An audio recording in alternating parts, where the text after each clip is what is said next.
देखिए, पहले तो ये बात कि ये मिसाल गलत नहीं है, गलत है। इन्होंने पहले ही हमको डिसार्म कर दिया। कह लिया अकल से मामला सॉल्व नहीं हो सकता, लॉजिक से आप पहुंच नहीं सकते। ये एक मेटाफिजिकल चीज़ है। मेटाफिजिकल अजीब सा लफ्ज़ है, ठीक है, किसी को माने नहीं मालूम इसके, तो ऐसा लगता है कुछ बड़ी चीज़ है। अरे भाई, क्या होता है मेटाफिजिकल, बताओ, खड़ी हो। ये एक लफ्ज़ है जो कहीं भी इस्तेमाल हो जाता है। जब आप एक बात कर रहे हैं और आप मुझसे बहस कर रहे हैं तो मुझे मेटाफिजिकल मत बताइए, आप लॉजिकली मुझे प्रूफ किए। और अगर लॉजिकली आप नहीं बात करते साहब ये मेटाफिजिकल है, तो फिर हम आप बात क्या कर रहे हैं? मेरा आपका किस जबान में कॉन्वर्सेशन होगा? और ये कहना कि वक्त पहले नहीं था, तो फिर क्यों कहते हैं ये हमेशा से और हमेशा रहेगा? हमेशा वक्त है, तो आप कैसे कहते हैं वो हमेशा से है और हमेशा रहेगा? हमेशा का मतलब है कोई वक्त, अगर वक्त ही नहीं है तो हमेशा कैसे? बाहर तो रहेगा। अब मैं ये देखता हूँ, आपने कहा ना कि वहाँ रेप ज़्यादा होते हैं, तो हम एक बात देखते हैं, ये दुनिया जिसपे वो कादर मुतलक है, जिसकी मर्जी के बगैर पत्ता भी नहीं हिलता, ओमनीपोटेंट है, ये दुनिया चल कैसे रही है? और इस दुनिया का हाल क्या है? 45,000 बच्चे जो 10 साल की उम्र से कम थे वो गजा में मरे। भूख से काला हांडी में बच्चे मरते हैं और डिप्थेरिया से मरते हैं। डिप्थेरिया अजीब मर्ज है, गले में जाली बनना शुरू होती है, बच्चा नीला हो जाता है, गरीब का बच्चा, इसलिए कि उपास ये कादर मुतलक है जो चाहे कर दे। इसलिए आप दुआएं मांगते हैं हमारी, ये काम कर दे वो कर दे, तो इसका मतलब डे टू डे लाइफ में वो इंटरफेयर करता है और ये देख रहा है वो। अगर वो वाकई भी है फॉर डिस्कशन से, तो मैं जब दुनिया देखता हूँ तो मेरे दिल में उसके लिए कोई इज्जत नहीं पैदा होती। ये क्या कर रहे हो तुम पूरे ऑल पावरफुल हो, ओमनीपोटेंट हो, ओमनी प्रेजेंट हो, तुम तो वहां गजा में रहे होगे ना, तुम्हारी जगह हो, तुम देख रहे थे कि बच्चे की कैसे धज्जियां हो गई, तुम देख रहे थे और तुम चाहते हो मैं तुम्हारी परस्तिश करूंगा, तुम हो भी। अरे यार, इसके अच्छे तो हमारे चीफ प्राइम मिनिस्टर हैं, कुछ तो ख्याल करते हैं। आप किसकी इबादत कर रहे हैं? अगर वो है भी, ये दुनिया नाइंसाफी से, जुल्म से, जबर से, तशद्दुद से भरी हुई, और आप ये मत कहिएगा कि वो देख रहा है और वो बताएगा एक दिन।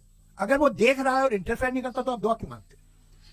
आप कहते हैं मेरा ये काम करा दे, इसका मतलब है वो दखल दे सकता है, वो आपको नौकरी दिलवा सकता है, भले दूसरे आदमी को ना मिले, मगर आपका काम कर देगा चूंकि आपने दुआ मांगी है। तो जब वो आपको नौकरी दिला सकता है, लड़की की शादी कर सकता है, बेटे को ग्रीन कार्ड दिलवा सकता है, तो कम से कम ये जो मर रहे हैं बच्चे, इनको रोक दे, कुछ तो कर। मुझे तो दुनिया में इस दुनिया का कोई मालिक है, इसका ओमनीपोटेंट कोई रूलर है, और ये दुनिया ऐसी चल रही। मैं तो चाहूंगा कि भाई ना हो, अगर हो तो बड़ी शर्मिंदगी की बात है। शुक्रिया।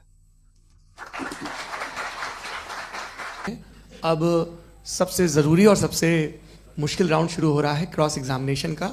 अब इन विद्वानों की सज्जनता की एक परख भी होगी और वक्त हमने 16 मिनट का तय किया है। पहला सवाल आप पूछना चाहेंगे? जी बिल्कुल। आप माइक ले लीजिएगा हाथ में, ये नीचे से जी। मैं बोलता हूँ, ये डायस हटा सकते हैं क्या हम थोड़ा क्विकली? डायस पीछे कर दीजिए बस थोड़ा सा, है, ताकि ये जो दाएं बाएं लोग बैठे हैं इसे हटा दीजिए, मैं वहां तो जाने वाले नहीं। आराम से दोनों तरफ से हटा दीजिए।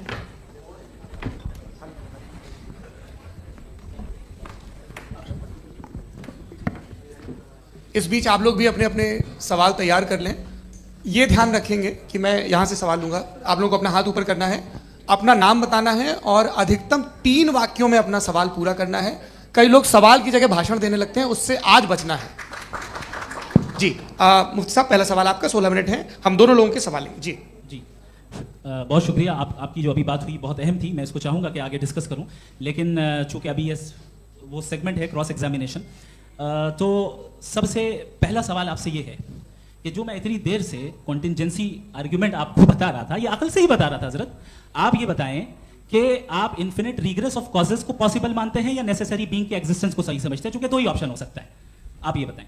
देखिए, आपको मैं ईमानदारी से बात करूँ, एक तो मैं कॉन्टिजेंसी वर्ड ठीक से समझता हूँ, और इस वक्त भी जो आपने अंग्रेजी के अल्फाज इस्तेमाल किए वो ज़रा थोड़े से मुझे डिफ़िकल्ट और कॉम्प्लिकेटेड लगे, तो आप ज़रा सिंपल ज़बान में सवाल कर सकते हैं? बिल्कुल कर सकता हूँ।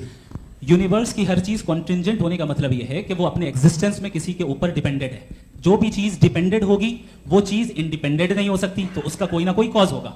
तो अब आप क्या समझते हैं कि ये इन्फिनिट रिग्रेस है, यानी कॉज पर कॉज, कॉज पर कॉज, कॉज पर कॉज, और कभी कोई यानी एंडलेसली चलता रहा? क्योंकि अगर ऐसा होगा तो हम तो एग्जिस्टेंस में आते ही नहीं, लॉजिकली ये मुत्तफक अलैह चीज है, मुत्तफक अलैह अग्रीड अपॉन। इस पे हमने एग्री किया था कि मुश्किल शब्द आएगा तो अर्थ बताना पड़ेगा। तो इन्फिनिट रिग्रेस तो पॉसिबल नहीं है, तो कहीं ना कहीं आपको रुकना पड़ेगा ऐसे नेसेसिटी पर। नहीं, कोई जरूरत नहीं रुकने की। किसने कहा आप रुकना पड़ेगा? आप रुकते हैं खुदा पे, आप नहीं रुकते। आप कहते हैं वो हमेशा से, जब उस वक्त से जब वक्त नहीं था। आप कहाँ रुकते हैं कि अब हुआ था वो? आप नहीं कहते। हम क्यों नहीं मान सकते कि यूनिवर्स जो है और बल्कि मल्टीवर्सेस जो है वो हमेशा से हैं, वो बनती है, बिगड़ती है। एक हमारे यहाँ एक चीज़ है ब्लैक होल, वो समेट लेता है वापस, फिर ब्लास्ट होता है, फिर फैल जाता है। और इसमें हमारी तो खैर कोई औकात ही नहीं है। इंसान की एक छोटे से जर्रे पे हम 50-60 साल की उम्र रखते हैं, जो करोड़ों अरबों साल की कायनात है उसमें, और पैदा भी नहायत ही बेहुदा वजह से हुए थे।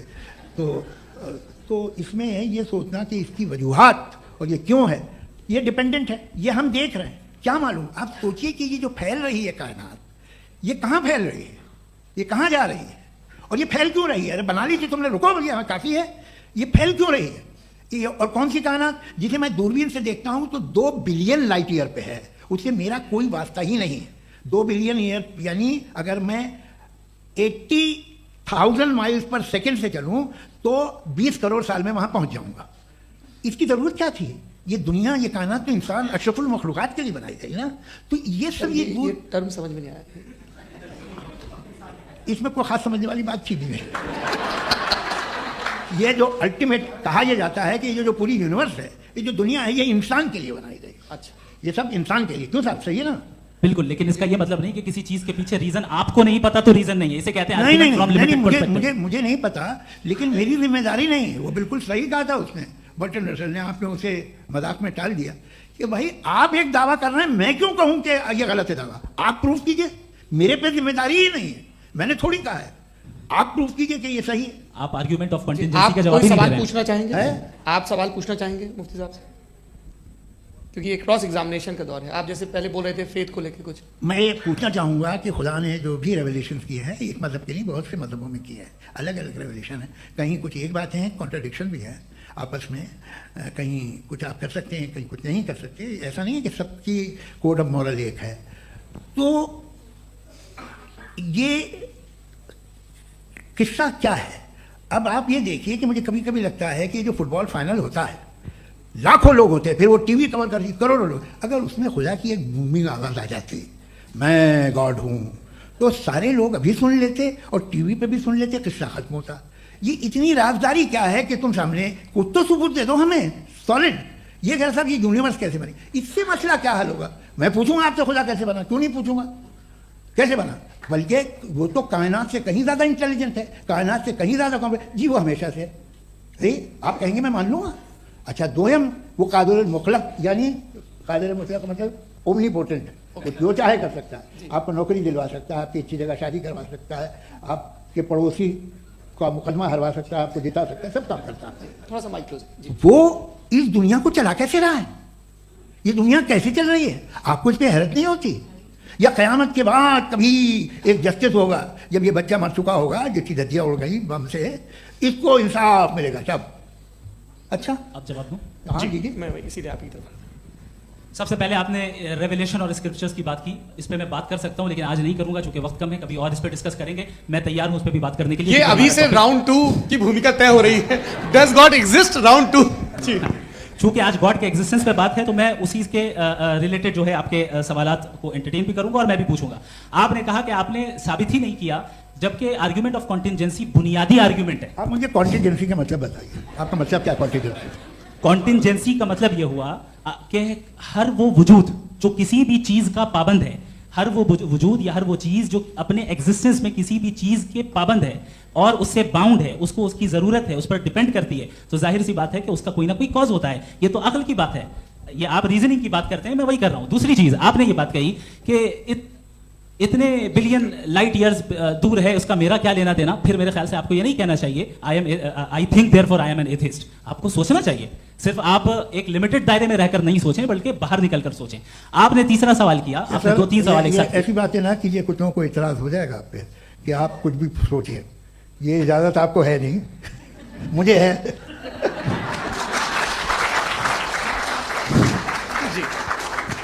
आपने प्रॉब्लम ऑफ इविल के ताल्लुक से सवाल किया और बार बार आप एक लफ्ज रिपीट कर रहे हैं कि ओमनीपोटेंट गॉड है, ऑल पावरफुल गॉड है। यही तो दरअसल समझना है कि गॉड का कॉन्सेप्ट क्या है। प्रॉब्लम ऑफ इविल जो है, प्रॉब्लम ऑफ इविल दर हकीकत 2 असम्पशंस पर कायम है। अगर आप इन 2 असम्पशंस को समझ जाएं तो ये प्रॉब्लम नहीं रहेगी, आर्ग्यूमेंट आपको समझ में आ जाएगी कि ये कोलैप्स कर जाता है।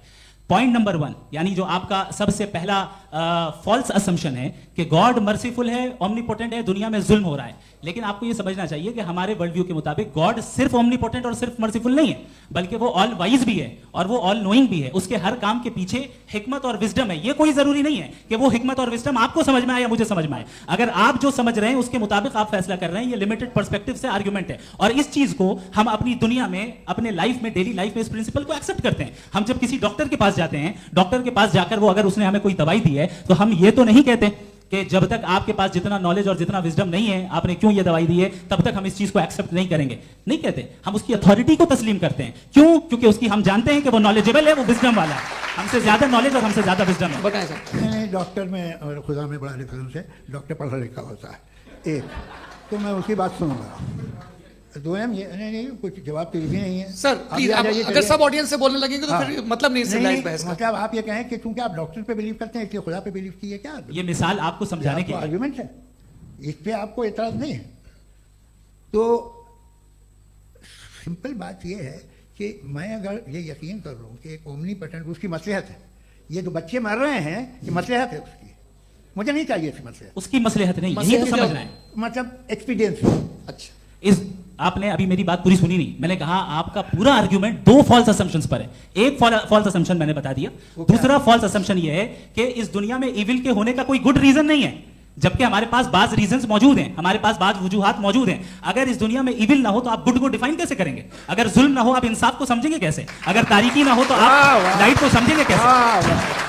बहुत अच्छे। अभी और सुन लें, अभी और बाकी है। ये तो बात बहुत पसंद आई साहब मुझे कि जब तक रेप ना हो तब तक औरतों की इज्जत का ख्याल आपने मेरा जवाब पूरा सुना ही नहीं। जब तक के बच्चों का कत्ल ना किया जाए तब तक आपको बच्चों की मासूमियत की इज्जत। आपने पूरा जवाब सुना ही नहीं। क्या बात है, क्या आपने नुक्ता निकाला? आपने पूरा जवाब सुना ही नहीं। आप सुन लें, मेरी बात सुन लें। ये मैंने आपको एक चीज बताई। दूसरी चीज, इस दुनिया में हम आए हैं टेस्ट के लिए, हमारा टेस्ट हो रहा है और हर इंसान का अलग अलग अंदाज में टेस्ट होता है। और इस दुनिया में अगर इविल मौजूद है तो वो इविल जरिया है हमारे अंदर ह्यूमन नोबल क्वालिटीज को डेवलप करने का और अलग अलग फील्ड में प्रोग्रेस करने का। और अगर हमारे अंदर और इस दुनिया में इविल नहीं होता तो बताइए टेस्ट का मतलब क्या होता? अगर मैं अपने स्टूडेंट को एमसीक्यूज दूं और उसमें सिर्फ राइट आंसर लिख कर दे दूं और कहूं तुम्हारा टेस्ट हो गया, ये मीनिंगलेस है। इस दुनिया में अगर हम टेस्ट के लिए आए हैं तो जाहिर है गुड एंड इविल दोनों मौजूद है। तो अगर गुड एंड इविल दोनों मौजूद है तो ये इविल भी खुदा का बनाया हुआ है। जी हाँ, खुदा का बनाया हुआ है। लेकिन अच्छा, चलो अच्छी बात। जी बिल्कुल, तो बिल्कुल खुदा ने बनाया। अभी तो ये है कि जो मेजॉरिटी है दुनिया में वो इविल है, तो ये खुदा एक्चुअली इविल के साइड पे लग रहा है मुझे। बिल्कुल भी मेजॉरिटी में तो वो है।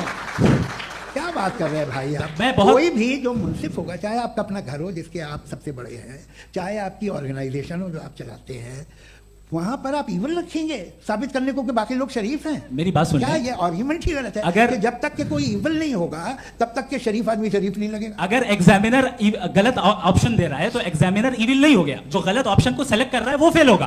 क्रिएटर ने इविल को बनाया है लेकिन वो इविल नहीं है। अच्छा सुनिए मेरी बात, let me complete sir. Creator ने इविल को बनाया है टेस्ट के लिए, वो इविल नहीं है। इविल वो होगा जो उसे इख्तियार करेगा। छुरी को बनाने वाला गलत नहीं होता है, छुरी का गलत इस्तेमाल करने वाला गलत होता है। रेप को कैसे गलत इस्तेमाल करते हैं? रेप इंसान के फ्री विल का नतीजा है। ये रेप कैसे गलत इस्तेमाल होता है? ये अब सुन लें, अब सुन लें। गलत इस्तेमाल होता है। हाँ मैं बता रहा हूं ना, कैसे गलत? मैं बता रहा हूं कि जो इविल इस दुनिया में मौजूद है उसके कई सारे तरीके हैं। एक तरीका इंसान का अपना फ्री विल है। अब अगर कोई रेपिस्ट रेप कर रहा है तो इसका गॉड का कसूर नहीं है, वो अपने फ्री विल का गलत इस्तेमाल कर रहा है, उसको सजा मिलनी चाहिए। अच्छा, और उसी के लिए जहन्नम बनाई गई है। ये फ्री विल का भी बड़ा चक्कर। आप जब कोई बुरा काम करते हैं, कोई बुराई होती है तो ये कहा जाता है कि ये फ्री विल है। 7 billion free wills are moving on this planet. 7 billion free will. और एक आदमी अपनी फ्री विल से मुझे कत्ल कर दे तो मैं खुदा की मर्जी से मरा हूँ कि इसकी फ्री विल की वजह से? मेरी मौत खुदा के हाथ है या ये फ्री विल वाले के हाथ है? खुदा ने फ्री विल का निजाम बनाया है और उस निजाम का गलत इस्तेमाल करके कोई आपको मार रहा है, इस्तेमाल करके मेरा कत्ल कर देता है। अब मेरी मौत का जिम्मेदार कौन है? वो इंसान जिम्मेदार है। वो इंसान जी। तो ये कहना कि और उसको सजा मिलेगी। तो अब आप आगे चलिए कि ये तय करना कि अल्लाह ही या खुदा, सॉरी अल्लाह नहीं, खुदा ही जिंदगी देता है, खुदा ही मौत देता है, ये गलत है। बिल्कुल गलत नहीं है। हाँ, नहीं, निजाम उसी ने बनाया फ्री विल का, निजाम मौत और हयात का उसी ने बनाया। You are contradicting yourself. अभी आपने कहा कि एक आदमी ने फ्री विल से आपको मार दिया, इसमें उसे फ्री विल दी गई थी, उसने गलत इस्तेमाल किया। 7 billion free wills are moving on this planet, और आप चाह रहे हैं कि मैं सिर्फ खुदा का ध्यान करूं। ये 7 बिलियन फ्री विल्स को मुझे लुक आफ्टर करना पड़ेगा कि नहीं? ये तो तबाहियां कर रही हैं और तबाहियां ज्यादा हो रही हैं। बिल्कुल। तो अगर आप बताएं अगर खुदा नहीं है फॉर एग्जाम्पल, तो आप इविल को कैसे डिसाइड करेंगे? यानी how can you define evil objectively without God? देखिए, दुनिया में 2 तरह के जानवर हैं, एक जो अकेले रहते हैं जंगल में और एक जो ग्रुप्स में रहते हैं। ग्रुप में जो भी रहेगा, चाहे वो आपका फाउंडेशन हो, चाहे कोई क्लब हो, चाहे कोई पॉलिटिकल पार्टी हो, चाहे कोई यूनिट हो, उसमें आपको इंटरैक्ट करने के रूल बनाने पड़ेंगे। यानी लोग तय करेंगे। लोग तय करेंगे। अगर लोगों ने ये तय किया कि किसी का रेप करना सही है, आप जस्टिफाई करेंगे? नहीं, आपका फाउंडेशन तो ये हो गया ना कि लोग ही विल डिसाइड करेंगे। नहीं, अरे दुनिया में ऐसे ग्रुप्स हैं जो रेप को जायज़ मानते हैं सर्टेन हालात में। मैं डिटेल में नहीं जानूंगा, आप भी जानते हैं। ये जो आईसिस वाले थे जिन्होंने क्या किया था, तो उन्होंने क्या किया उसका खुदा से कोई ताल्लुक नहीं है सर। मैंने सिंपल सवाल किया कि इविल को आप डिफाइन करते कैसे हैं? आगे वापस आइए जी।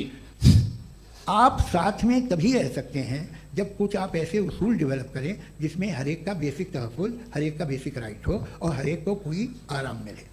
यही तरीका है किसी भी ऑर्गेनाइजेशन जिसमें एक से ज़्यादा लोग हैं और वो ऐसे चलती है ज़िंदगी। उसमें अगर आप गड़बड़ करेंगे तो तबाही होगी, नुकसान होगा, बर्बादियाँ आएंगी।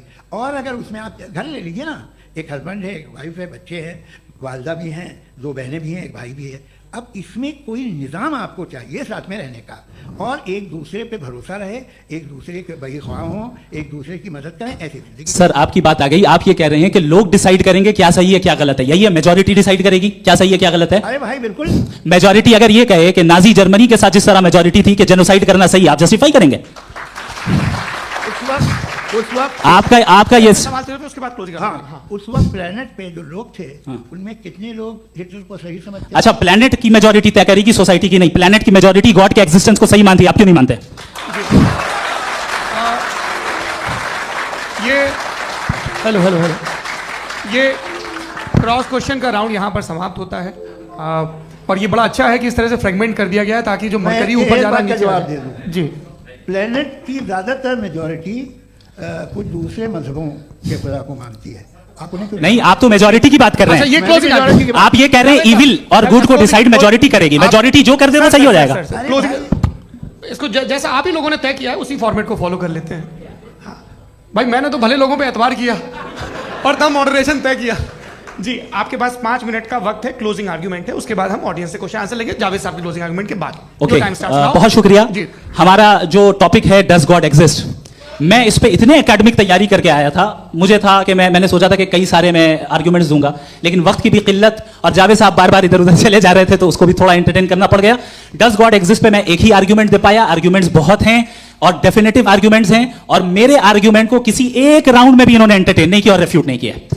एक राउंड में भी नहीं, एक राउंड में भी नहीं। और ना ही अभी आपका क्लोजिंग आर्गुमेंट नहीं हो, बता देना। Argument of contingency sir. अरे मैं आपसे कई बार कह चुका हूं कंटीजेंसी का मतलब अब मैं कैसे समझाऊं आपको आपस में, हाँ, आप और कितने आसानी से समझाऊं मैं, मुझे तो नहीं समझ में आ रहा है। आप अपनी आर्गुमेंट ऑफ कंटीजेंसी उर्दू में बोल सकते हैं।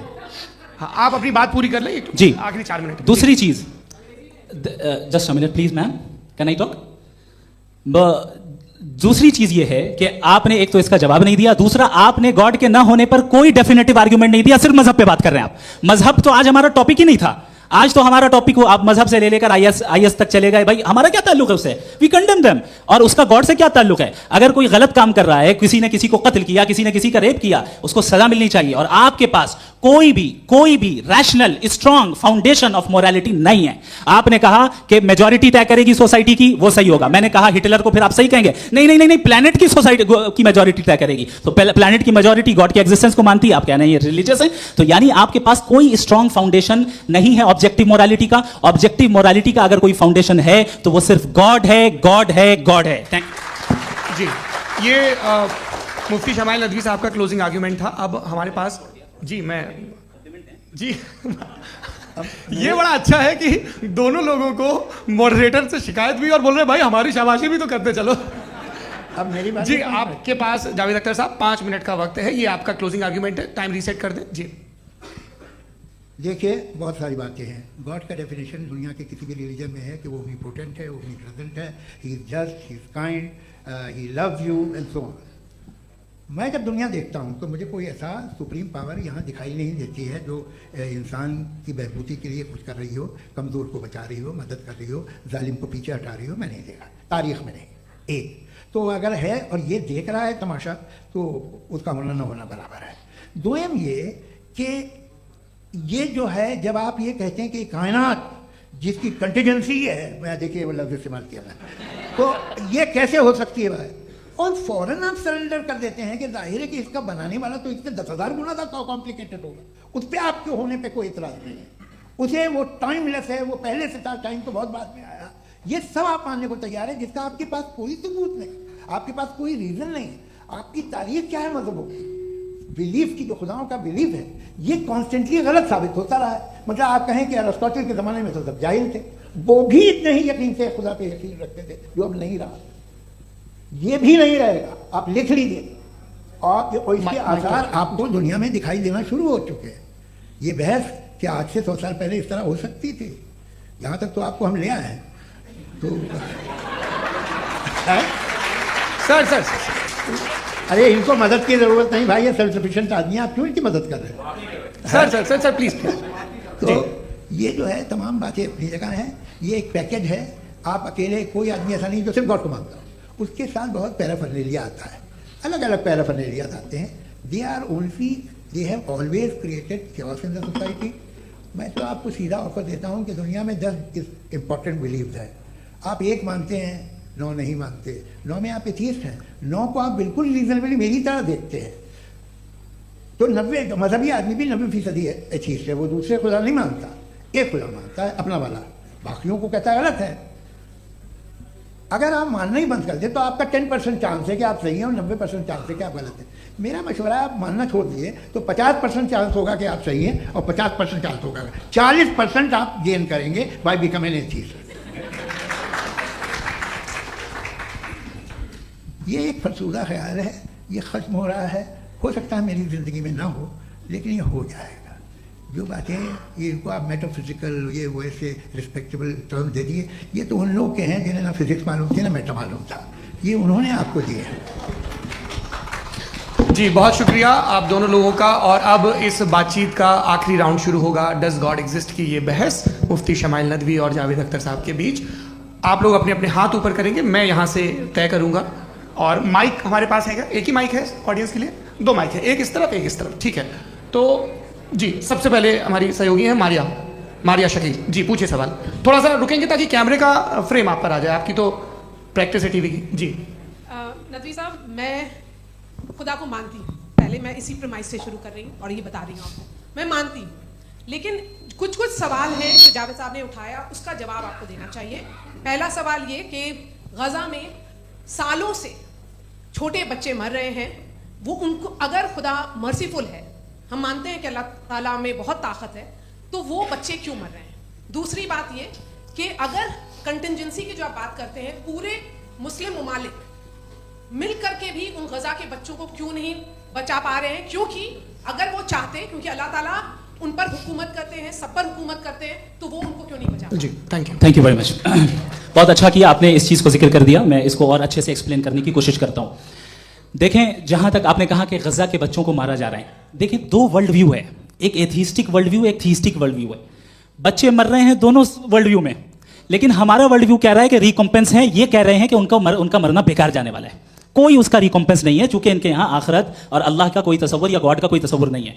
आपने ये सवाल किया कि गॉड मर्सीफुल है, क्यों नहीं रोकता। ये मैंने बताया कि ये मिसकंसेप्शन है लोगों के दरमियान कि गॉड को सिर्फ मर्सीफुल और ओमनीपोटेंट समझते हैं। गॉड के सिर्फ यही 2 एट्रीब्यूट्स नहीं है, गॉड के कई सारे एट्रीब्यूट्स हैं। उनमें से अल हकीम भी है, उनमें से ऑल वाइज भी है, ऑल नोइंग भी है। लिहाजा अगर इस दुनिया में किसी को तकलीफ आ रही है और गॉड उसको नहीं रोक रहा है, वो इसलिए नहीं रोक रहा है क्योंकि इंसानों को फ्री विल दिया गया है। ठीक इसी सुनिए ठीक इसी तरीके से अगर एक डॉक्टर किसी छोटे बच्चे को इंजेक्शन लगा रहा है, उसे तकलीफ पहुंच रही है, उसके लिमिटेड पर्सपेक्टिव के एतबार से ये गलत हो रहा है और डॉक्टर बुरा है। लेकिन जब आप ब्रॉडर पिक्चर को देखेंगे, आपके और हमारे पास सिर्फ एक पिक्सल है, हमें इतना नजर आ रहा है कि गजा में कत्ल हो रहा है, लेकिन इसके पीछे कितना रिकॉम्पेंस उनको मिलने वाला है, पूरा पिक्चर गॉड के पास है। तो एक पिक्सल से आप पूरे पिक्चर को कभी भी जज नहीं कर सकती। आप इसमें कुछ जोड़ना चाहेंगे?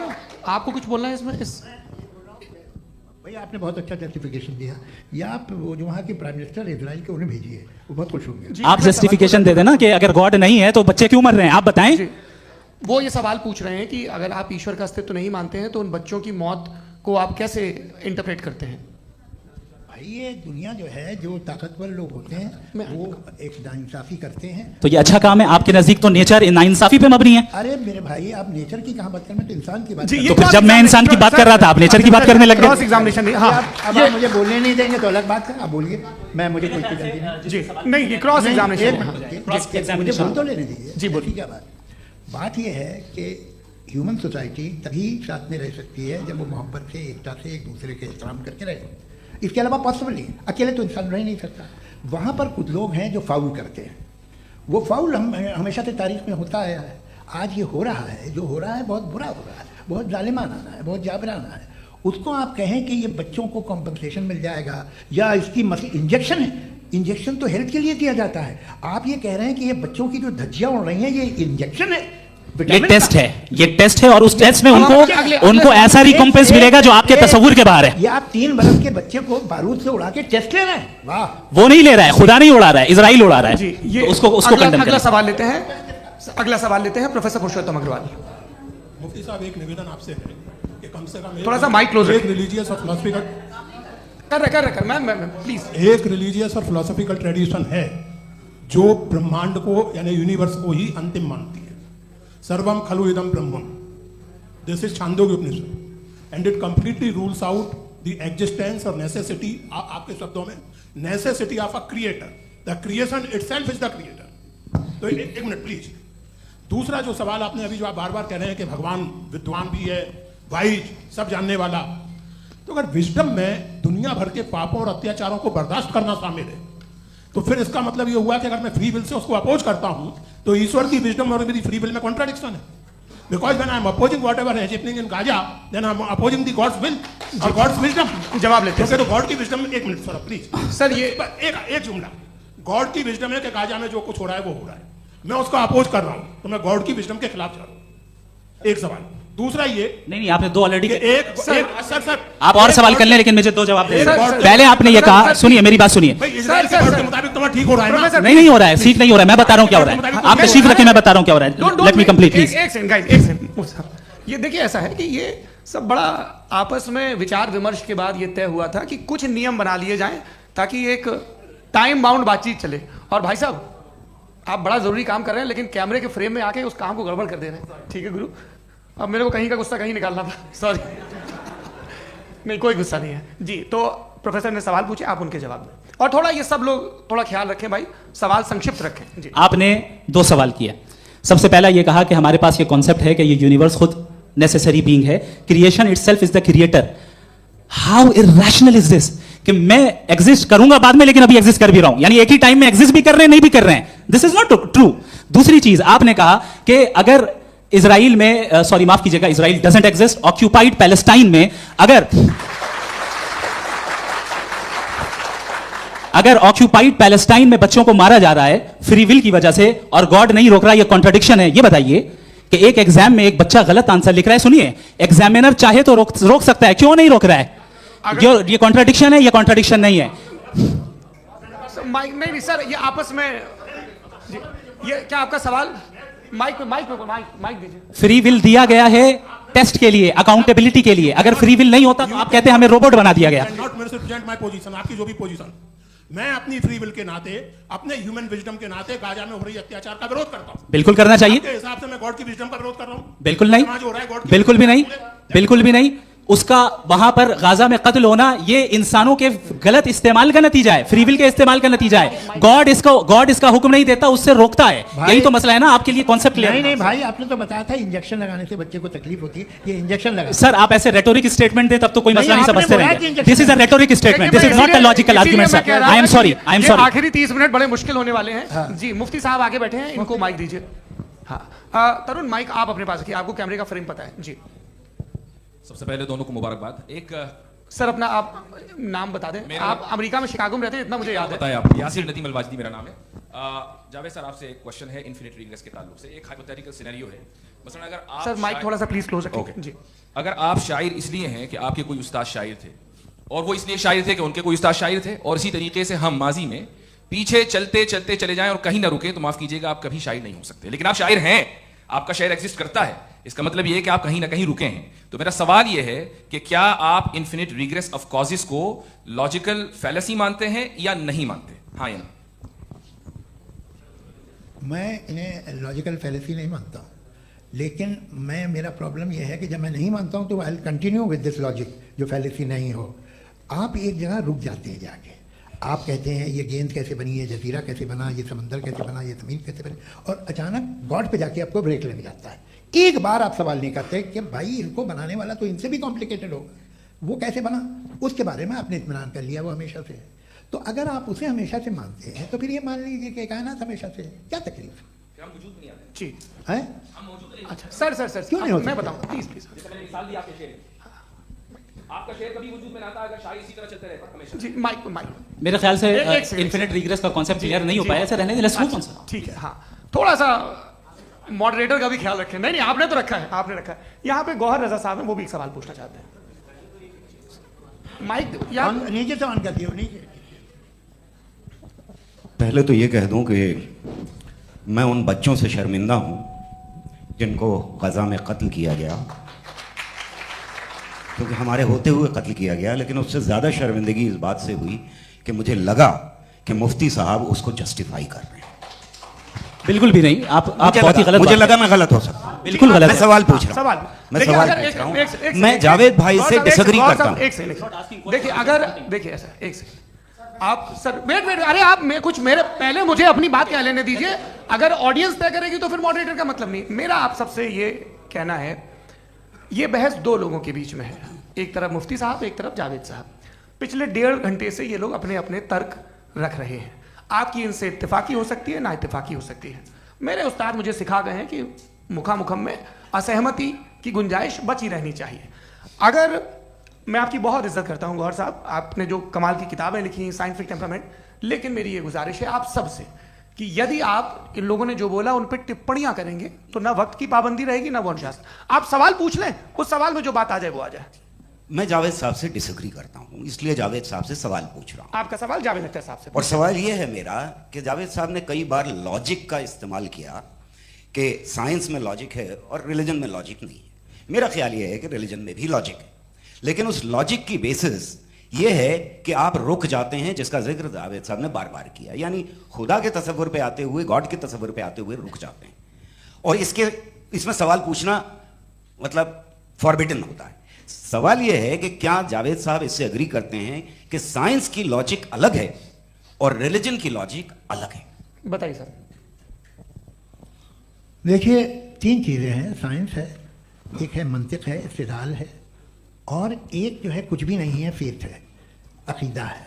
मैं अकीदे की लॉजिक का कायल नहीं हूँ। मुझे आप इस्तिदलाल से, लॉजिक से, रीज़न से समझाइए, मैं मानने को तैयार हूँ, मेरा क्या नुकसान होगा। लेकिन ये कि अकीदे पे मैं नहीं जा सकता हूँ। अकीदे का मतलब है कि तुम ये मान लो, सवाल ना करो, ये नहीं। आप सारी बातें करके, बड़ी साइंटिफिक बातें करके एक जगह जाके खुदा के हुदूद पे रुक जाते हैं, सरेंडर कर देते हैं। मैं सरेंडर करने को तैयार नहीं। That's all. जी ये आगे सर बैठे हुए हैं, इनको माइक दीजिए। भाई वो आप पूछना चाह रहे थे ना? हाँ नहीं मैं जी आपका नाम? आसिम इफ्तिखार। आसिफ जी पूछिए। सर जावेद सर से सवाल है कि आपने माइक थोड़ा करीब अपने क्लोजिंग स्टेटमेंट में बात कही थी कि मजहब का जो फ्यूचर है वो ज़्यादा दिन नहीं जाने वाला है, लेकिन मैं देख पा रहा हूँ कि जो ऑक्सफोर्ड यूनिवर्सिटी की एक स्टडी है 2011 में हुई है, जिसके 50 एकेडमिशियंस ने इसको अंजाम दिया था, उसमें वो ये कहते हैं कि जो फेथ इन गॉड है वो इनबिल्ट है ह्यूमन नेचर के अंदर, जिसको हम कहते हैं फितरत के अंदर शामिल है वो। और वो ये कहते हैं कि अगर कोई ये समझता है कि मज़हब को वो ख़त्म कर देगा तो ये उसकी गलत फहमी है। तो आप इसके बारे में, इस स्टडीज़ के बारे में क्या कहते हैं? ठीक है, मैं उनसे एग्री नहीं करता हूँ। वो कौन से प्रोफेसर होंगे ऐसा? उनके पास डेटा है, इन्होंने डेटा के बेस होगा। डेटा क्या हो सकता है? फ्यूचर का डेटा तो नहीं हो सकता ना उनके पास, प्रेजेंट का डेटा हो सकता है। डेटा आपने सुना 100 साल पहले का बाद का डेटा? मैंने तो नहीं सुना आज तक। तो आज उनकी ये राय है और होगी राय, ठीक है। दुनिया में तरह तरह की राय है लोग, लेकिन मैं समझता हूँ कि वक्त के साथ इंसान ज़्यादा से ज़्यादा रीजनेबल और लॉजिकल होता जा रहा है। आज आप देखिए वेस्टर्न यूरोप में क्या परसेंटेज है नॉन बिलीवर्स की, बहुत हाई। वहाँ चर्च खाली पड़े होते हैं। तो अल्टीमेटली तो इंसान कोई ऐसी बात बहुत अरसे तक नहीं मान सकेगा, चाहे गलत या सही, जो उसे उसके दिमाग को, उसके जहन को, उसकी लॉजिक को अपील लगे। वो कह रहे हैं तो ऑक्सफोर्ड के होंगे तो कैम्ब्रिज के होंगे, तो मुझे क्या लेना देना। उनका डेटा मुस्तकबिल का नहीं हो सकता है। जी दीपक, हाँ पूछिए। मैं आऊँगा, अभी पीछे की साइड भी आऊँगा, माइक वहीं भेजूंगा 2-3 साल के लिए। जी जावेद साहब, आपसे सवाल है। नमस्ते। अरे भाई सर, अगर आप ही लोग को तय करना है तो फिर 200 लोग तय कर लेंगे। नहीं sir, please don't do this sir. Sir everybody has a right sir, but we can only take selected questions. Sir ये यंग लोग भी हैं तो इनकी ये आप उतने यंग, भाई आप यंग हैं कि नहीं है? वो कह रहे हैं वो भी यंग हैं साहब, आप उनकी नौजवानी पर दावा उनको ही करने थे। हाँ मुफ्ती साहब आप यंग, हाँ पूछे। अरे भैया सर मेरा सवाल ये है, कुछ इनसे भी तो पूछो। जी हाँ, मेरे पास आपसे एक सवाल है। जैसे थीस्टों के पास, अपने जो ईश्वर को मानते हैं, उनके पास अपने सोशल गेट टुगेदर्स हैं। 5 रोज़ क्रिसमस आने वाला है, होली है, दिवाली है, ईद है। एथिस्ट क्या ऑफर कर रहे हैं? मतलब मैं इनकी दुकान से बोलूं, मैं आना चाहता हूं उस तरफ, पर मैं अट्रैक्ट नहीं हो पा रहा हूं। मैं सोशल गेट टुगेदर्स क्या है आपके पास? वो ये कह रहे हैं कि जो धार्मिक लोग हैं, अलग अलग धर्म के लोग, उनके उत्सव त्योहार कॉन्ग्रेगेशन बहुत हैं। अब आपको मैं एक सुनाता हूँ, यहाँ हिस्टोरियन भी बैठे हैं। मृदुला जी आप बताइएगा सही है क्या? ये एक कॉन्स्टेंटाइन, एक ग्रीक रोमन बादशाह था, जो क्रिश्चियनिटी आने के 400 साल बाद उसने डिसाइड किया कि मैं क्रिश्चियन हो जाऊंगा, मेरी पूरी स्टेट कैंसिल हो जाएगी। उस ज़माने में ऐसे होता था, राजा जो धर्म इख्तियार करता था वो जनता भी कर लेती थी, इसलिए कि वो हो गया था बैंकरप्ट। और उसे जो मेडिटेरियन कोस्ट के रिच क्रिश्चियन वो थे मर्चेंट, उससे पैसा चाहिए था। तो उसने कहा यार क्रिश्चियन हो जाओ। तो उसने अपने वजीर से कहा कि भाई ये हिस्ट्री है कि अब हम लोग क्रिश्चियन हो जाते हैं। पहले सर हो जाएंगे, कोई प्रॉब्लम नहीं है, लेकिन एक प्रॉब्लम ये है कि 17 दिसंबर से 25 दिसंबर तक जो पेगन फेस्टिवल होता, जो पेगन फेस्टिवल हो, जो फेस्टिवल होता है वो बंद हो जाएगा, इसलिए कि हम क्रिश्चियन हो गए तो होगा नहीं। तो वो बच्चों को बहुत बुरा लगेगा, पब्लिक को बहुत इन्जॉय करते हैं, खासतौर से 25 को मेन डे। उसने कहा ये तो सही कह रहे हो, ये जीसस क्राइस्ट की पैदाइश कब थी? पहले साहब वो अप्रैल में थी, नहीं कट करो, वो 25 दिसंबर को। यह हकीकत है। और 400 साल बाद क्रिश्चियनिटी के अप्रैल से दिसंबर ले आए, और इसलिए कि यहाँ पेगन फेस्टिवल होता था। अब मनाते हैं आप आराम से। ये जो सारे फेस्टिवल हैं ये रिलीजन से, हर एक को एक इंटरटेनमेंट डिपार्टमेंट चाहिए होता है अपनी कंपनी चलाने के लिए। तो ये रिलीजन ने, ये सेकुलर त्यौहार थे जिन्हें रिलीजन्स ने ले लिया है। ये मौसम के थे, फसलों के थे, किसानों के थे, उसको आपने लेके रिलीजियस रंग दे दिया। ये कोई रिलीजन से थोड़ी आए आप। अच्छा हमें देखिए, हम तो मुल्यद हैं, हम ईद मनाते हैं, हम दिवाली मनाते हैं, हम होली मनाते हैं, हम क्रिसमस मनाते हैं। बम्बई की फिल्म इंडस्ट्री की सबसे बड़ी होली हमारे घर में, सबसे बड़ी ईद हमारे घर में। वो हमारी सोशल वो है, हमारे हेरिटेज है। ऐसा थोड़ी है कि we will throw the baby along with the water. ये तो अच्छी चीज़ है, इन्हें रखो, जो बेकार है फेंक दो।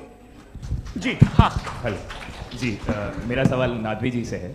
जैसा कि आपने बोला कि गॉड टाइम के भी परे हैं, और गॉड इतनी कॉम्प्लेक्स चीज़ है कि उसे ह्यूमन माइंड समझ नहीं सकता, और गॉड ने अर्थ पे फ्री विल भी दे दी है। तो आप अपना वक्त ज़ाया क्यों कर रहे हैं गॉड के बारे में बात करके? अपन को तो बात करनी चाहिए कि सोसाइटी को बेहतर कैसे करें। जी, मैं गॉड वही बताता है सोसाइटी को कैसे बेहतर करे। अभी मैं आपका जवाब देता हूँ। आपने कहा कि टाइम पे वो एग्जिस्ट नहीं करता, सो मेरा सवाल ये है कि जैसा आपने बोला कि गॉड बहुत ही कॉम्प्लेक्स चीज है। मैंने कहा ही नहीं कि कॉम्प्लेक्स है, तो आपके अल्फाज हैं। कॉम्प्लेक्स का लफ्ज गॉड के लिए सुइटेबल नहीं है। क्यों? क्योंकि कॉम्प्लेक्स वो चीजें होती हैं जो ऑब्जेक्ट हो। God is not an object जिसको आप इंस्ट्रूमेंट के जरिए लेबोरेटरी में जाके टेस्ट करें, oh it's very complex. No, वो कोई कार का इंजन नहीं है। वो फिलोसॉफिकली नेसेसरी बीइंग ऐसी बीइंग है जो सिंपल बीइंग है। हाँ, आप उसको मुकम्मल तौर पे उसकी तमाम हिकमतों को जान ले और हर चीज को जान ले, ये पॉसिबल नहीं है, क्योंकि वो ऑल वाइज है, आप ऑल वाइज नहीं है, और वो खुदा है, वो आपको सारी चीजें बता दे, ये जरूरी नहीं। मेरा सवाल ये नहीं था, मेरा सवाल ये था कि जब गॉड इतना परे है इस दुनिया से कि उसने अर्थ पे फ्री विल भी दी है, हम सब ह्यूमंस की फ्री विल है, और जो सोसाइटी में हो रहा है वो अपन लोग डिसाइड करेंगे, तो अपन लोग डिसाइड नहीं करेंगे ना, अपन लोग डिसाइड नहीं करेंगे। गॉड जो है, गॉड ने वो उसकी जात, उसकी एग्जिस्टेंस टाइम एंड स्पेस से परे है, लेकिन वो हमारा टेस्ट ले रहा है और उसी गॉड ने हमें बताया कि तुम्हें क्या करना है क्या नहीं करना है, तो जाहिर उस गॉड की बात सुनेंगे ना। जी, वो पीछे एक चश्मा लगाया जो मैम खड़ी हैं, उनको दीजिए। हाँ आप जी जी बिल्कुल आएंगे। देखिए मैं कोशिश कर रहा हूँ सब तरफ जाने की। हाँ उनको दीजिए माइक। जी हेलो सर, मैं ओमनी प्रेजेंट नहीं हूँ, टाइम पाबंद हूँ और जहां तक कोशिश कर सकता हूँ करूंगा। जी अपना नाम बताइए। मेरा नाम उर्सुला है, मैं दिल्ली यूनिवर्सिटी की एक स्टूडेंट हूँ और मैं स्टूडेंट फेडरेशन ऑफ इंडिया से हूँ। मेरा सवाल मुफ्ती जी से है कि इस हॉल के इस कमरे में बैठ के हम लोग रेप की मोरालिटी के बारे में फिलोसफिकली बात तो कर सकते हैं, बट असलियत ये है कि रोजमर्रा की जिंदगी में औरतें रेप के थ्रू गुजरती हैं, और हम लोग सिर्फ नंबर्स पे इस तरह नहीं देख सकते, क्योंकि कितनी औरतें हैं इन कंट्रीज में जहां पे आप बता रहे हैं कि केसेस कम हैं, जिनका एक्सेस है कि वो जाके केस फाइल कर सकें। कितनी औरतें हैं जो जिनको काम करने की आज़ादी है उन कंट्रीज में। यूरोप में ये आज़ादी आ गई, यूरोप में ये रूल्स आ गए, तो हम आज उसके बारे में बात कर पा रहे हैं। जी जवाब। आपने ये कहा कि कमरे में बंद होकर हम लोग इस पर फिलोसफिकली बात कर सकते हैं, लेकिन हकीकत में क्या हो रहा है, वो ग्राउंड लेवल पे क्या हो रहा है जो बहुत गलत हो रहा है, और वो सफ़र कर रही हैं। आई एग्री, बहुत गलत हो रहा है, और जो गलत हो रहा है उसको हमें रोकना है। और क्यों रोकना है, वो गलत क्यों है, हमारे पास इसका ऑब्जेक्टिव फाउंडेशन है, इनके पास उसका ऑब्जेक्टिव फाउंडेशन नहीं है। मैं ये कहना चाह रहा हूं कि जहां पे भी जुल्म हो रहा है, जहां पे भी औरत पे जुल्म हो रहा है, या उसकी इज्जत लूटी जा रही है, या उसे तकलीफ पहुंचाई जा रही है, और सिर्फ औरत नहीं, किसी इंसान के ऊपर भी जुल्म हो रहा है, तो उसके खिलाफ खड़ा होना, ये मोरालिटी हमारे पास गॉड के पास से आई है। वरना जावेद साहब तो कह रहे हैं कि जो है मेजोरिटी डिसाइड करेगी, तो मेजोरिटी तो कभी भी बदल सकती है। क्या आप ये थोड़ी सी आपको गलतफहमी है। मैं अगर मेरे जुमले से ये मतलब निकला या मैंने कहा तो ये जुमला मैं वापस लेता हूँ, ये मेरा मतलब ही नहीं था कि मेजॉरिटी डिसाइड करेगी। मेजॉरिटी डिसाइड करे तो दुनिया में बड़ी, वैसे आपने कहा था ये जुमला, अच्छा हो सकता है, मैं मान रहा हूं। बाद में रिकैप कर लेंगे। अरे एक सेकंड मैं अपनी एक्सप्लेनेशन देता हूँ। मुनासिब बात यह है कि हम सब के सब दिल में जानते हैं कि क्या अच्छा है क्या बुरा है, हमें पता है अच्छी तरह से। जो लोग बुरे काम करते हैं उन्हें भी मालूम अच्छा क्या है। यही तो सवाल था हजरत कि फिर ये मोरालिटी आई कहां से? Cross examination. हाँ जी हाँ। मोरालिटी साथ रहने की डिजायर से आई, यानी साथ रहकर जो कुछ कह दे, जो कुछ कर दे वो हो जाएगा। नहीं नहीं, तो आप कायदे से रही कर सकते हैं जब तक लोगों में मोरालिटी हो, वरना क्यास हो जाएगा। ये आपको कैसे पता? जी हमने देखा ना जहां मोरालिटी का क्यास हो गया, हम देखते हैं कहां पे देखते भाई दुनिया में। आप जो आप कहीं पे अगर गलत हो रहा है उसको आप देखिए, आप एपिस्टेमोलॉजी की बात कर रहे हैं, मैं ऑन्टोलॉजी की बात कर रहा हूं। मैं इस बहस के बाद आप दोनों लोगों को चाय पे होस्ट करूंगा, वहां पे क्रॉस एग्जामिनेशन कर लीजिए। अभी ऑडियंस का हक मार रहे हैं आप लोग भाई, सर जस्ट लोग हैं आप लोग।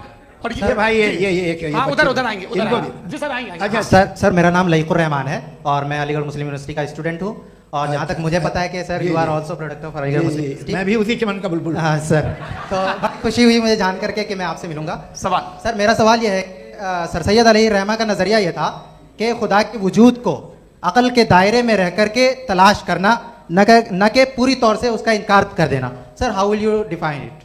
नहीं तो ये तो आप इन्हें बताइए। ये सवाल है कि खुदा का वजूद साबित कर रहे हैं तो सर आपने इनकार कर रखा है, इस वजह से मेरा क्वेश्चन उन्होंने यही सर से एक सेकंड सर सैयद ने यही कहा ना कि अकल से आप खुदा के वजूद को साबित नहीं कर सकते, यही कहा ना भाई। वो उन्होंने कहा कर सकते हैं और वो कर दिया गया आज। वो फोन दो। तलाश करना या साबित करना अकल से नहीं हो सकता। अरे सवाल तो सुन लीजिए जी। अकल से नहीं हो सकता है, यही कहा ना आपने। अकल से हो सकता है, अरे वो यही कह रहे हैं भाई, आप बता रहे हो सकता है, वो तो कुछ और। आप अगर सर देखो नौजवान फोन ले लो, वो इतनी कमाल की यूनिवर्सिटी है। अरे भाई दे दो ना जरा, एक मिनट दे दो भाई, मेरी बात सुनो, माइक पे बोलो ताकि जो लाखों लोग देख रहे हैं। माइक दे दो ना। अरे देंगे ना माइक, तुम ठहरो तो। हाँ सर, मेरा सवाल ये था कि सर सैयद अलैहि रहमा का एक नजरिया था अपना कि खुदा का जो वजूद है उसको अकल के दायरे में रह करके तलाश करना है, न कि पूरे तौर से इनकार कर देना है। ये उनका कॉन्सेप्ट था। लेकिन मेरा सवाल ये है कि आप इसको कैसे डिफाइन करते हैं, एक्सप्लेन कैसे करेंगे, मैं आपसे जानना चाहता हूँ, क्योंकि you are the product of Aligarh Muslim University. मुझे अकल के दायरे में रख के मैंने बहुत तलाश की, मुझे मिला नहीं। हाँ ये इधर वो चश्मा लगाए जो, हाँ उनको दे दीजिए। जी जी फटाफट पूछिए, 5 मिनट है, 5 मिनट में खत्म हो रहा है। हाँ अस्सलाम वालेकुम मुफ्ती साहब। एंड मेरा सवाल जावेद अख्तर साहब से। क्या नाम है आपका? अरे भैया सब मुझे जब पूछ रहे हो। हाँ, फैज पूछिए फैज साहब। तो मेरा सवाल ये है कि अभी जो एथियस्ट है वो problem of evil argument use कर रहे हैं अगेंस्ट मुस्लिम्स, राइट? कि इस दुनिया में इतना सारा इविल है और अगेंस्ट मुस्लिम तो यहाँ अगेंस्ट थियस्ट। हाँ थोड़ा सा करेक्ट कर लीजिए भाई, पूरी मशक्कत इसी बात की थी कि किसी एक मजहब पे बात ना टिके। जी, तो बेसिकली ये आर्गुमेंट ऐसा है कि इस दुनिया में इतना ज्यादा इविल एग्जिस्ट करता है और अगर एक ऑल गुड गॉड है तो वो रोकता क्यों नहीं है?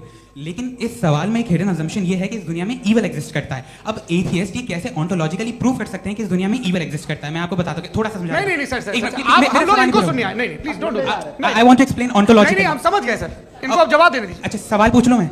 अभी तक क्या था वो मैं थोड़ा सा ऐड ऑन कर लेता हूं। तुम गुरु, हम जब इसका राउंड 13 करेंगे ना तब तुमको स्टेज पे बिठाएंगे। जी तो हाँ जल्दी से। तो देखिए एथियज्म के हिसाब से सब कुछ रैंडमली बन गया है, सब कुछ एटम्स और मॉलिक्यूल्स है। एक पत्थर में और मुझ में सिर्फ इतना फर्क है कि हम लोग एटम्स और मॉलिक्यूल्स का अलग अलग रीअरेंजमेंट है। अब एक पत्थर को कोई इंसान तलवार से 2 टुकड़ों में काट दे या मुझे, according to atheism it is same, there is no evil and good according to atheism. जी जी अच्छा फैज साहब का सवाल ये है कि हाँ कोशिश भी करते तो इससे गलत सवाल नहीं कर पाते। एक लाइफ फॉर्म है और लाइफ फॉर्म में फीलिंग्स हैं, मतलब लाइफ फॉर्म सुनता है, देखता है, टेस्ट कर सकता है, फील कर सकता है, तो उसकी जो ये जो क्वालिटी इस बबल में आ गई है वो जानवर में भी है, इंसान में भी है। तो जाहिर है कि उसे कोई तकलीफ पहुंचेगी, तो चूंकि उसके पास वो सेंसिटिविटी है तो मैं करेगा, पत्थर में वो सेंसिटिविटी नहीं है। तो ये क्या सवाल हुआ कि अगर पत्थर को काटा तो पत्थर को तकलीफ नहीं होती, तो आपको काटे तो आपको क्यों तकलीफ हो? बैठ जाइए। जी हाँ अगला सवाल। हाँ पूछिए जी जावेद अख्तर साहब। अरे भैया सब आप लोग मुफ्ती साहब को छोड़ रहे हैं, तो मेरे ही पीछे पड़े हैं क्या? फिर चलो बोलो भाई। You asked how God can exist when children die in Gaza. Huh? You asked how God can exist when children die in Gaza, and you also mentioned the rise of atheism in Europe. But the same events also are leading many atheists and non-believers to turn towards faith.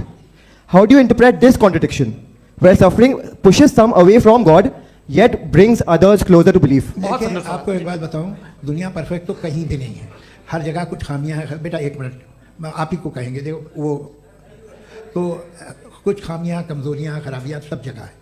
लेकिन अगर देखोगे ईमानदारी से कि दुनिया सबसे ज़्यादा महज़ब कहाँ है, एक आम शहरी को कहाँ हुकूक हासिल हैं, वो बोल सकता है, अपनी मर्ज़ी से काम कर सकता है, अपनी मर्ज़ी से राय दे सकता है, हुकूमत के ख़िलाफ़ बोल सकता है, बरसरे इक़्तिदार लोगों के बारे में बोल सकता है, सरमायादारों के ख़िलाफ़ बोल सकता है। तो आपको ये स्कैंडिनेवियन कंट्रीज़ में मिलेगा, वेस्टर्न यूरोप में मिलेगा। मैं नहीं कह रहा वो परफेक्ट है, बिल्कुल नहीं, वहाँ बहुत खराबियाँ भी हैं, परफेक्ट तो कोई। लेकिन जिन जिन मुल्कों में, लैटिन अमेरिका देखो, गल्फ देखो, वहाँ पर आपको ये ज़रूर है कि रेप नहीं होते होंगे। रेप की ज़रूरत क्या है भाई? उसको तो ख़रीद लो, घर में रखो, सड़क पर रेप करने की क्या ज़रूरत है? मगर सुनिए, मगर हकीकत ये है कि वहाँ शख्सी आज़ादी राय देने की, बोलने की नहीं है। जी ये एक आखिरी सवाल मुफ्ती साहब से। हाँ मैम इनको माइक दीजिए। शुक्रिया। मेरा नाम मनीषा है, मैं हरियाणा से आई हूँ। मैं मुफ्ती साहब से एक बात पूछना चाहती हूँ। आप बार बार जावेद साहब को कॉन्ट्राडिक्ट तो कर रहे हैं कि आपने ये कहा, लेकिन आप भी अजम्पशंस के बेसिस पे बात कर रहे हैं। आपने खुदा के होने का कौन सा प्रूफ पेश किया है, खुदा की एग्जिस्टेंस का? अब इस सवाल को अलग रहने दीजिए, कौन एथीस्ट है कौन नहीं है। और दूसरी बात जो आपने एक छोटी सी कही थी कि ये फ्री विल का इस्तेमाल करता है इंसान अपनी, लेकिन इस फ्री विल का इस्तेमाल में मतलब खुदा ने ये दे दी सबको ये इजाजत कि वो कितना घिनौनापन और कितने ज्यादा खराब से खराब तरीके इस्तेमाल कर सकते हैं। जवाब सुनते जी। आप फ्री विल को मानती है ना? ये अब कहती है कि फ्री विल नहीं है ना? मानती है ना?